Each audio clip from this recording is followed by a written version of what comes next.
يا أيها الذين آمنوا لا تدخلوا بيوتا غير بيوتكم حتى تستأنسوا وتسلموا على أهلها ذلكم خير لكم لعلكم تذكرون وإن لم تجدوا فيها أحدا فلا تدخلوها حتى يؤذن لكم وإن قيل لكم ارجعوا فارجعوا وأزكى لكم والله بما تعملون عليم.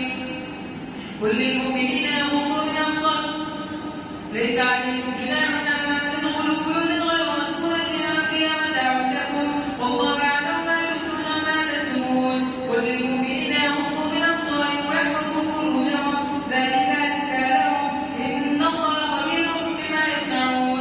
وقل للمؤمنات يغضضن من أبصارهن ويحفظن فروجهن ولا يبدين زينتهن إلا ما ظهر منها وليضربن بخمرهن على جيوبهن ولا يبدين زينتهن إلا لبعولتهن أو آبائهن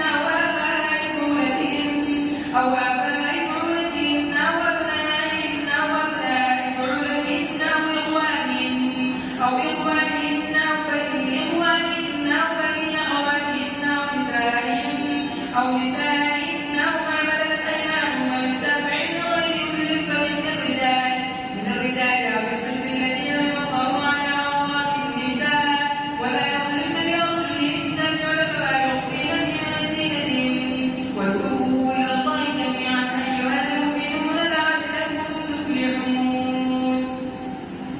الله أكبر. سمع الله لمن حمده.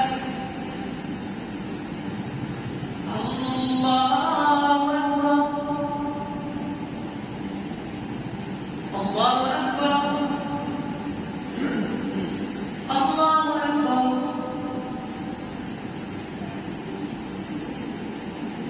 الله أكبر.